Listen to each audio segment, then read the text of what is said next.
Faltam pouquíssimos dias para a prova do Enem e Patricão aqui do canal Biolodúvidas, é claro que não poderia deixar de fazer a sua previsão Enem 2019. Então toda segunda-feira eu vou estar pegando um conteúdo de biologia que eu tenho certeza que vai estar na prova deste ano e dentro deste conteúdo qual é a temática que pode cair.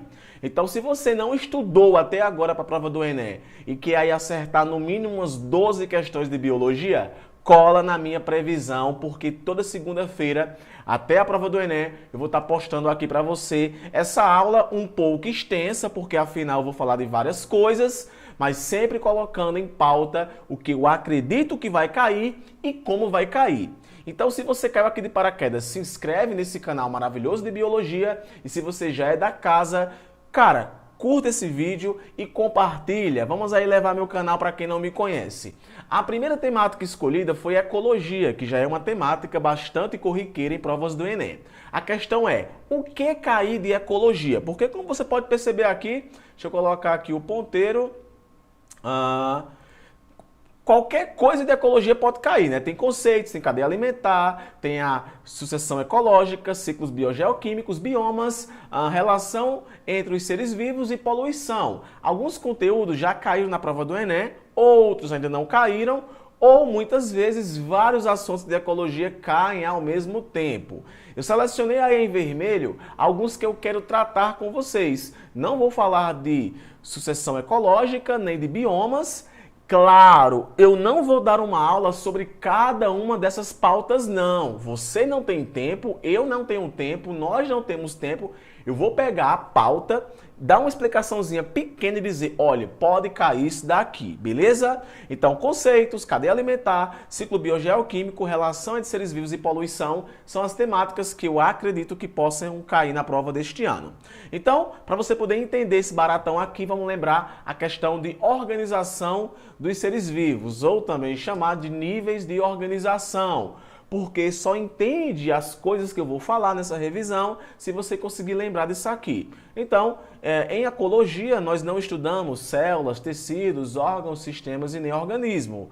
O organismo em si, até que estudamos com relação a ele interagindo com fatores bióticos e abióticos. Mas aspectos fisiológicos do organismo, isso não tem ecologia. Ecologia estuda questão de relação, população, comunidade, ecossistema e a própria biosfera. População, como você pode perceber aqui, conjunto de indivíduos da mesma espécie que vivem no mesmo lugar. Esse que vivem no mesmo lugar você tem que gravar na cabeça. Porque, por exemplo, tem um animal aqui e um animal na tua cidade. Tu mora lá no Rio de Janeiro, por exemplo.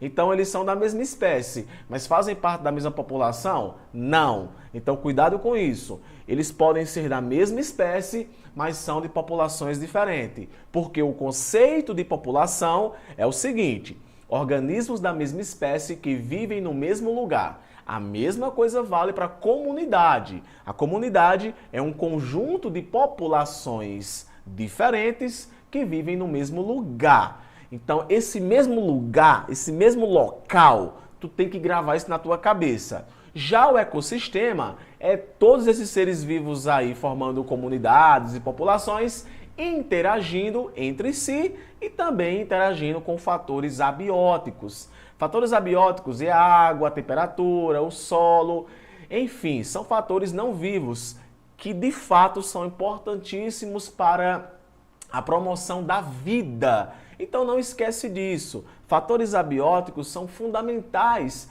para a promoção da vida. Se está muito quente, se está muito frio, se tem água, se não tem água, tudo isso aí vai influenciar na vida dos organismos. E tudo isso que eu falei é fator abiótico. E temos a biosfera, que é toda essas regiões que têm fatores bióticos e abióticos interagindo entre si, formando aí o nosso planeta Terra, que é uma biosfera. Esses conceitos são fundamentais para você poder entender enunciados de ecologia, que muitas vezes fala população, comunidade, e tu fica viajando. O que é uma população? O que é uma comunidade? Então você acabou de lembrar isso daí, beleza? Primeira temática que eu boto fé que possa cair é cadeia alimentar. Porque cadeia alimentar, ela representa várias coisas. E também tem coisas lógicas, e o Enem ele gosta muito de fazer esse jogo de interpretações. A cadeia alimentar ela é uma representação esquemática que demonstra que um ser vivo serve de alimento para o outro. Agora, por que é que um ser vivo serve de alimento para o outro? Porque os seres vivos, eles não produzem seu alimento. Patrick, mas os seres vivos não produzem? Mas eu estou falando dos seres vivos heterotróficos. Os seres vivos heterotróficos são seres que não têm a capacidade de produzir carboidrato. Por essa razão, precisam se alimentar de outro organismo que ou produziu o carboidrato ou se alimentou de quem produziu o carboidrato. Então aqui, por exemplo, eu tenho sempre na cadeia alimentar como produtor uma planta. No caso, se for, por exemplo, uma cadeia alimentar terrestre. Se eu estivesse falando de uma cadeia alimentar aquática, eu poderia colocar uma alga. A alga também é produtor. Então, sempre na base de uma cadeia alimentar vai existir a presença de um produtor, que é aquele que produz carboidrato e faz parte do primeiro nível trófico, ou primeiro nível de energia. Tem autor que chama de nível trófico, tem autor que chama de primeiro nível de energia. E os organismos se alimentam desse organismo que produziu a energia. Então eu tenho aqui a borboleta exercendo o papel de consumidor primário, eu tenho o sapo exercendo o papel de consumidor secundário, eu tenho a cobra exercendo o papel de consumidor terciário. Só que na verdade a cadeia alimentar ela é muito simples e na vida real isso não acontece. Na vida real nós temos teias alimentares. Ou seja, são várias cadeias alimentares que se interagem entre si. O sapo ele pode exercer papel de consumidor secundário por aquela razão, mas pode exercer o papel de consumidor secundário por outra razão, e assim por diante. Mas sempre a base da cadeia alimentar vai ser um produtor. Aqui você percebe, o coelho serviu de alimento para esse animal, então os dois são consumidores secundários, uma vez que o coelho se alimentou do vegetal, se alimentou do produtor, então quem se alimenta diretamente do produtor é consumidor primário. Patricão, como é que o Enem pode cobrar para mim isso? Através do fluxo de energia que ocorre entre os seres vivos, que é um fluxo unidirecional. Ou seja, a quantidade de energia ela vai diminuindo de nível para nível. Então aqui eu tenho o capim, o inseto, o sapo, a cobra e o gavião. Perceba que o capim ele produzia uma quantidade X de energia, de carboidrato, que também ele mesmo consumiu uma parte. O inseto se alimentou e pegou aí esse carboidrato. Só que o inseto também utilizou esse carboidrato através de vários processos bioquímicos. Quando o sapo come um inseto que comeu o capim, o inseto já não vai ter a mesma quantidade de carboidrato que ele comeu do capim, porque ele já vai ter consumido uma parte. Então o sapo pega uma quantidade inferior de energia. Então, gente, não tem mistério. A quantidade de energia diminui de nível a nível. Beleza? Outra representação de cadeia alimentar é através de pirâmides ecológicas. Tem a pirâmide de número, de energia e de massa. E cada uma dessas pirâmides representam aspectos ligados à cadeia alimentar. Por exemplo, a pirâmide de energia, sempre na base da cadeia alimentar, é um produtor ou são produtores. Aqui, na pirâmide de energia, a quantidade de energia vai diminuindo de nível a nível. Dessa forma, jamais você vai encontrar uma pirâmide invertida de energia. Sobre qual justificativa? A quantidade de energia ela vai diminuindo de nível a nível. Tudo bem? E aqui eu tenho a pirâmide de biomassa, que essa sim poderá ter de modo vertido ou invertido, como você pode perceber aqui na imagem. E sempre a base da pirâmide vai ser produtores. Eu tenho aqui uma grande quantidade de produtores, que aqui, como está em massa, né? Se você ver na questão, vai estar apontando gramas ou massa. Aí aqui eu tenho o consumidor secundário, olha só, já diminuiu aqui, né? A quantidade vai diminuindo. Só que aqui eu posso ver, no caso invertido, quando uma pequena quantidade de massa é alimento para uma grande quantidade de consumidor primário. notando aí agora que ela pode ser invertida. Beleza? A mesma coisa acontece com a de número. Eu tenho aqui, por exemplo, vegetais, produtores, que foram alimentos para esses roedores e assim por diante. Só que aqui você olha que tem uma pequena quantidade de produtor que foi alimento para uma grande quantidade de consumidor primário nesse caso, e olha só, secundário, mais secundários ainda. Então, as pirâmides ecológicas, elas são temáticas que eu não me recordo que caiu em prova de Enem, eu posso estar muito enganado. Então, é uma temática muito interessante que possa ser abordada em prova, mandando tu justificar aí o porquê que a pirâmide de energia não pode ser invertida, ou simplesmente te colocando alguma situação que você tenha que marcar que tipo de pirâmide ecológica o texto está falando. Beleza? Bom, uma questão sobre esse assunto seria o seguinte. Recentemente, pesquisadores descobriram no Brasil uma larva de mosca que se alimenta das presas capturadas por uma planta carnívora. Então, note, a larva ela se alimenta das presas que são capturadas pela planta carnívora. Essa planta, além do nitrogênio do solo, aproveita o nitrogênio proveniente das presas para a síntese proteica. Já a síntese de carboidratos ocorre como nas demais plantas, ou seja, a planta carnívora ela também faz fotossíntese. As larvas da mosca, por sua vez, alimentam-se dessas mesmas presas para a obtenção de energia necessária aos seus processos vitais. Então, a larva se alimenta da presa capturada pela planta carnívora. Então, perceba a quantidade de relações que tem nesse caso e os níveis de energia e de consumidores em questão. Então, vamos para cá. Com base nessas informações, é correto afirmar que a Drosera é o que aqui? A Drosera é a planta? Sim, a Drosera é a planta carnívora. A questão que é que você siga. Com base nessas informações, é correto dizer que a Drosera e a larva são heterotróficas. A Drosera é vegetal. Vegetal é autotrófico. Errado. A Drosera e a larva são autotróficos. A larva não está comendo da presa capturada pela planta, então a larva não é autotrófica. A larva ela é heterotrófica. Beleza?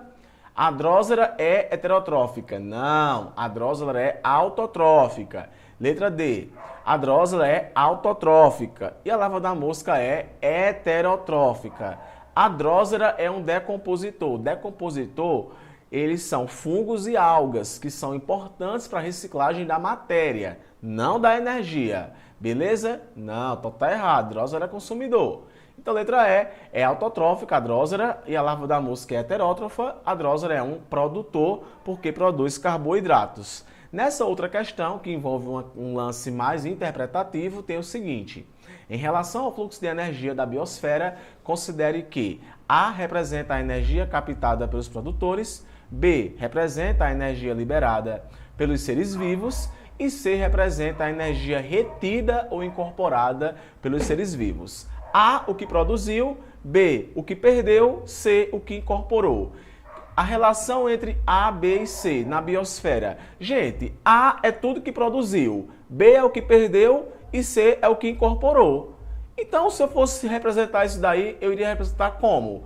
A é igual ao que foi perdido mais o que foi incorporado. Letra D, A é igual a B mais C. Uma questão meramente de interpretação muito simples.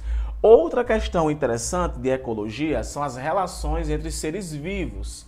Fiz questão de colocar essa tabela porque ela tem um lance interessantíssimo com relação a positivo, positivo, positivo zero e positivo negativo. Isso eu acho bacana demais. Relação harmônica, relação entre seres vivos, que podem acontecer com indivíduos da mesma espécie ou com indivíduos de espécies diferentes. Quando a relação ela é entre a mesma espécie, eu chamo de relação intraespecífica.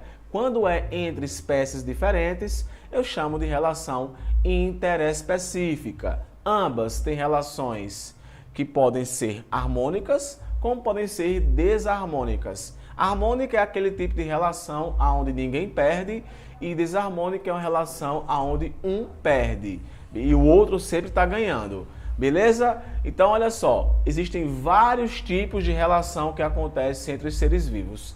Vou aqui, não vou dar uma aula sobre isso aqui, Vou apostar as relações que eu acredito que possam cair.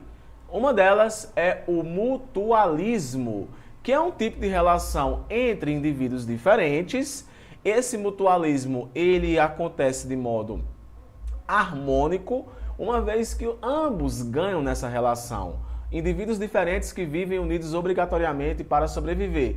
Bactérias que vivem no seu corpo, lá no seu intestino grosso, têm uma relação aí harmônica e mutualística, porque um depende do outro. Agora, além disso, tem os líquens e tem as micorrizas. Líquen, associação aí de algas e fungos, ou associação de algas e bactérias. E temos as micorrizas, que são associações de fungos e raiz de planta. Isso é um tipo de mutualismo, pessoal. Então fica atento aí a esse exemplo. Outro tipo de relação que eu boto fé que possa cair é o comensalismo, que é um tipo de relação ao qual ele é interespecífico, acontece entre espécies diferentes, mas apenas um ganha na relação. O outro não perde, mas também não ganha. Por isso que aqui está zero. Seres que se alojam em outros para se alimentar sem causar danos. Ou também posso dizer o seguinte, comensalismo é aquele que come os restos. Então o urubu, ele espera lá o leão matar o veado fica lá todo mastigado, o leão vai embora e o urubu esperto vai lá comer aquele resto. Isso é comensalismo. E poderá cair na sua prova uma questão sobre esse assunto. Outra questão interessante que eu boto fé que possa cair é uma relação do tipo amensalismo, é uma relação desarmônica que acontece entre espécies diferentes, e essa relação do tipo amensalismo é uma relação também chamada de antibiose. É uma relação que foi importante para a descoberta dos antibióticos. Cara, essa relação vai estar na tua prova. Ou seja, os organismos liberam substâncias que inibem o crescimento de outra. A maré vermelha, por exemplo, é um clássico exemplo de amensalismo. Então, positivo e negativo porque um ganha e o outro perde. Uma espécie secreta substâncias tóxicas que inibem o crescimento de outros seres vivos. E outra relação que também eu posso colocar aqui é uma relação chamada de parasitismo, que por conta de que não caiu, não me recordo na prova do Enem, questões sobre verminoses, os vermes plateumintos e nemateumintos, eles exercem aí relação de parasitismo, porque roubam da gente nutrientes importantes. A questão do Enem, ele pode colocar um tratamento que está muito comum, que é o tratamento chamado de urudoterapia, que é o tratamento à base de sanguessuga, que é um anelídeo, não é um verme. E a sanguessuga, ela acaba sugando o sangue aí das suas presas, e tem pessoas que utilizam a sanguessuga para tratamento de algumas enfermidades. E mesmo sendo uma coisa benéfica para o humano, a relação ela é de parasitismo. Não esquece disso. Então essas são as 4 apostas de relações ecológicas que eu coloco fé que possa cair. Então vamos aqui para uma questão que envolve essa pauta. Pesquisadores analisaram o número de polinizadores, a biodiversidade e o rendimento de cultivos dependentes de polinizadores em propriedades da África, Ásia, América do Sul. Nos países analisados, o rendimento agrícola cresceu de acordo com a densidade de polinizadores. Então, quanto mais polinizadores, maior foi o rendimento. Indicando que a redução da população da abelha e outros insetos poderia ser parcialmente responsável pela queda da produtividade. Então, reduziu a abelha, reduziu outros tipos de organismos polinizadores, aí já sabe, né? Já era, não vai ter poliminização, vai diminuir a quantidade de produção. Os resultados obtidos com a pesquisa relatada acima sugerem que a presença de insetos nas lavouras pode ser uma das causas da queda. Não, o inseto, ele contribui para poder polinizar. As práticas agrícolas convencionais com o uso de pesticidas favorecem mata os produtores, pelo amor de Deus, os polinizadores, ou melhor. A adoção de medidas que oferecem condições de vida mais favoráveis a polinizadores pode resultar em aumento da produtividade de feijão. Letra C, opção correta, apenas uma questão que ilustra aí a importância dessa relação que acontece entre os seres vivos, a polimerização, que é muito importante, mutualismo aí de abelhas e vegetais, beleza? Que, nossa, protocooperação também pode, tem várias questões que já abordaram o aspecto de mutualismo, beleza? Então fica atento a esse lance aí de abelhas e a questão de polimerização, ok? Essa questão aqui é uma questão que eu coloquei que também relata a questão de comunidade e relações ecológicas, então é interessante fazer. A respeito das interações entre seres vivos, considere os seguintes. Na natureza, as diversas populações formam uma comunidade. Então eu tenho aqui comunidade aqui e aqui eu tenho comunidade. Beleza. As compreendem relações estabelecidas entre indivíduos pertencentes da mesma espécie. Mesma espécie intraespecífica, intra. As compreendem as interações nas quais não se verifica nenhum tipo de prejuízo entre os organismos associados e pelo menos um está beneficiado. Cara, harmônica, né? Então, letra A, opção correta, uma questão para ilustrar a questão de relações entre seres vivos, junto com conceitos em ecologia.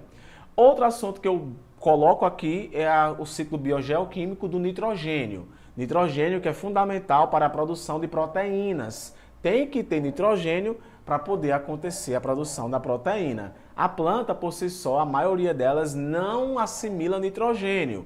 E nem você assimila nitrogênio. Então, como é que o nitrogênio cai entra dentro do nosso corpo?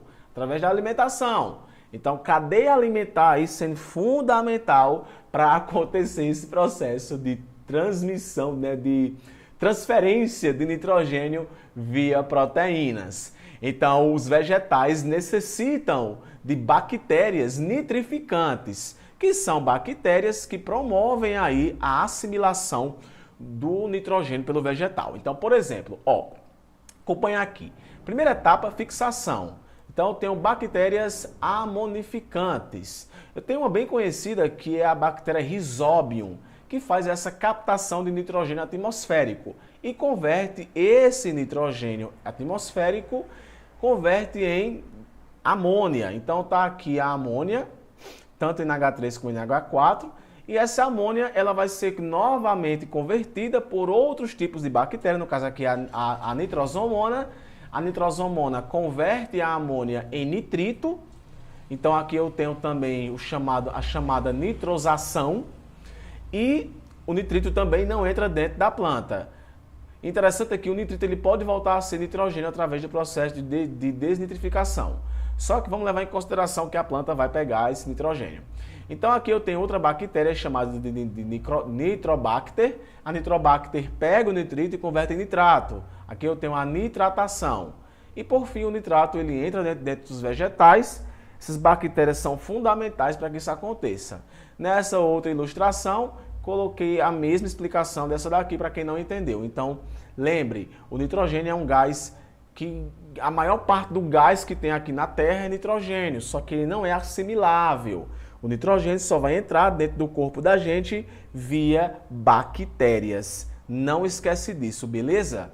Então tá aí o nome das bactérias. Eu acredito que possa cobrar para você as etapas, pelo menos a sequência, o nome.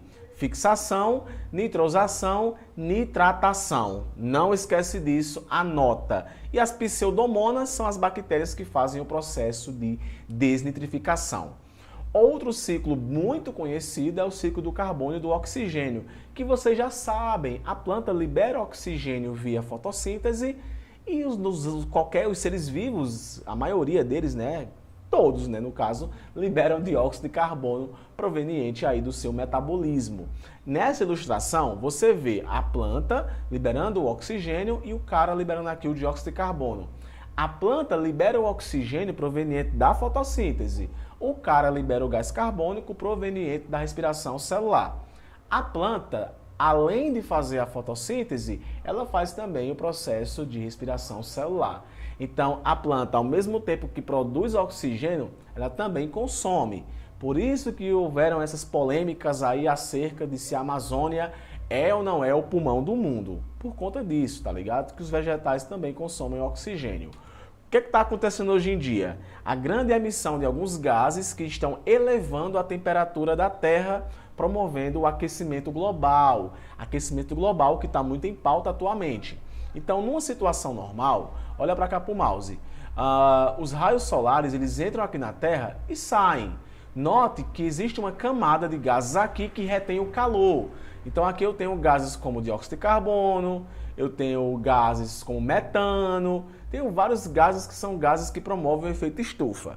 Só que caso a emissão desses gases aumente, olha só, vai aumentar o efeito estufa, ou seja, a quantidade de calor retido pela Terra vai ser maior. Logo, a Terra vai ficar mais quente, vai promover derretimento de geleira, aumento do nível do mar e morte de uma dúzia aí de animais. Então, principais gases do efeito estufa: o dióxido de carbono, o dióxido de nitrogênio e o metano, que colocou aqui nessa imagem. Medida profilática para evitar o aquecimento global: evitar combustíveis fósseis. Combustíveis fósseis, a queima de combustíveis fósseis, ela promove aí a elevação do clima diante dessa grande quantidade de dióxido de carbono que é liberado. Então não esquece disso, é muito fácil. Ah, Patricão, mas esse ano, por conta das coisas que tiveram no governo, isso e aquilo, é bem capaz que não caia aquecimento global. Eu vou por outro viés. Eu boto fé que quem fez a prova vai sim colocar aquecimento global. Então fica atento que aquecimento global é uma coisa, o efeito estufa é algo natural, mas o aquecimento global já é a elevação do efeito estufa. Outra coisa que acontece diante da poluição, que também é uma temática que eu coloquei na minha revisão, é a inversão térmica. Em uma situação normal, olha só, as poluições que ficam aqui são dispersas, porque existe uma camada de ar quente, uma camada de ar frio e uma camada de mais ar frio aqui em cima. Então essa camada quente aqui, ela favorece para a dispersão desses poluentes. No caso da inversão térmica, uma camada de ar frio, ela fica abaixo da camada de ar quente, impossibilitando que aconteça a dispersão desses poluentes. Então inversão térmica é isso que acontece. Tenta gravar isso, ó, camada de ar quente, normal, camada de ar frio, inversão térmica, beleza? E por fim, a eutrofização, que é um processo de poluição da água que acontece por conta da contaminação por lixo aí da água. Jogam muito lixo na água e o lixo acaba contaminando a água, criando uma reação em cadeia que vai promover a morte dos peixes e dos organismos aeróbios, uma vez que é formada uma camada em cima da água e essa camada impossibilita que os raios solares entrem para poder favorecer o processo de fotossíntese lá embaixo.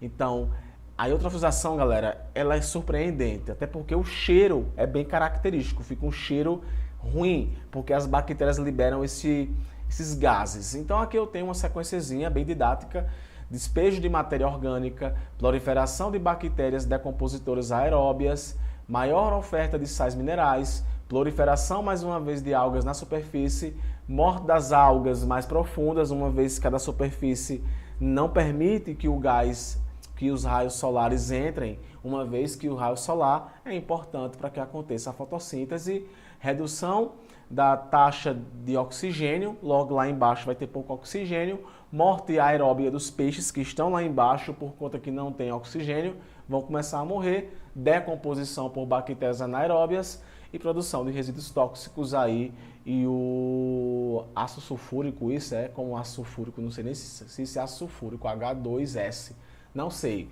comentem aí embaixo. Então, gente, essa abordagem de ecologia literalmente foi para te subsidiar com informações que eu penso que sejam importantes, que vocês saibam, para você poder gabaritar a sua prova ao que compete ecologia. Leia a questão atentamente, veja as sacadinhas das questões e, cara, interpreta. Interpreta que muita coisa por interpretação dá certo. Na próxima semana a gente vai falar sobre evolução e o que eu boto fé que possa cair de evolução. Likes e compartilhamentos são fundamentais para esse canal continuar crescendo aqui no YouTube. Um forte abraço e nos vemos no próximo vídeo ou próxima aula. Valeu!